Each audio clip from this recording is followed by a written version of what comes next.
Hare Krishna. The conscience that claims the right to dispense with conscience is pseudo conscience. Conscience is the inner voice that tells us to do right and to avoid wrong. And this conscience is often the voice of God. It is the super soul who is present in the heart, and the super soul speaks to us, guiding us towards right and cautioning us against doing wrong. At the same time, not all of us can hear the super soul, although the super soul is present in the heart of all of us. Our capacity to hear, our receptivity to his voice is dependent on our state of consciousness. If we are pure hearted, dadami buddhi yogam tam yena mam upayanti te. If we have a sincere desire to serve Krishna, then he gives us the intelligence by which we can come to him. At the same time, it doesn't work out that we will always be able to hear his voice. That actually, when the super soul speaks, there are layers of forgetfulness, layers of misconception that are covering the soul. And just as white light, the light coming from a bulb may be white, but by the time it comes out, if it is surrounded by a red film, a red tube or a red glass, and the light that comes out is right. So like that, the pure guidance that comes from the super soul can become distorted by the time it comes out to us. So it's no longer the super soul's guidance, it's our own mind's concoction. It's the concoction or the distortion that is coming because of our own conditionings.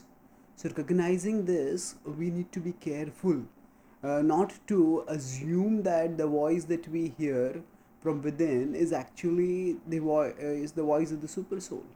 Nowadays, there is a trend where people say that, oh, my conscience told me to do this, and my conscience is inviolable.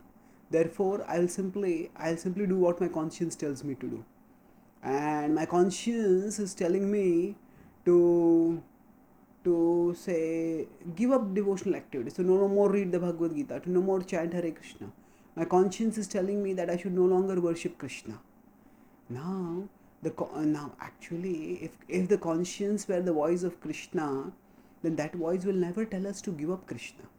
Yes, there may be certain things which may be certain specific situations which may be unfavorable for our bhakti, and we may find that a particular place or a particular activity within the bhakti may not be suitable for us, and we may give that up and go somewhere else.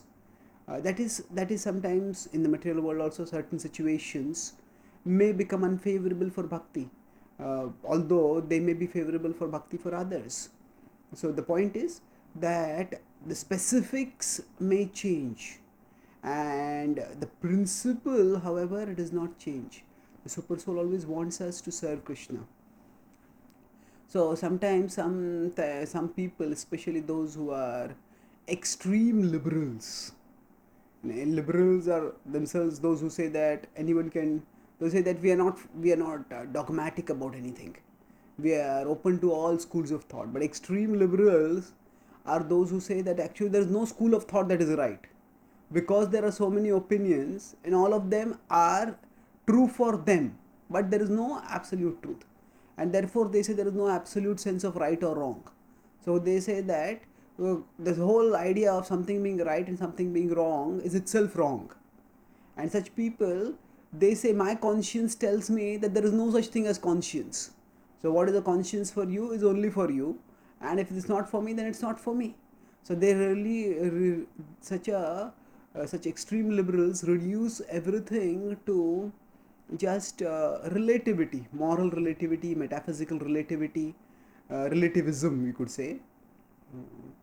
And in that way, there are no standards left. So such a idea of conscience, so the conscience that dispenses with conscience is not conscience, it is pseudo conscience. It is the conscience that it is the voice of ignorance that is manifest, that is pretending to be the voice of intelligence or conscience. That is, it is pretending to be actually by putting on a garb of something which it is not, it is out to mislead us.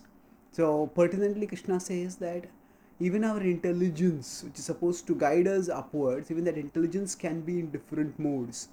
And adharmam dharmam itiya manyate tamasavritah sarvarthan viparitamscha buddhi sa partha tamasi.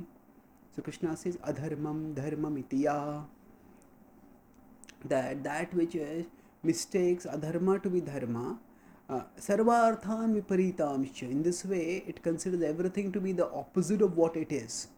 Buddhi sapartha tamasi. Such intelligence is actually intelligence in ignorance. And in this way, we get trapped, we get entangled, we get degraded.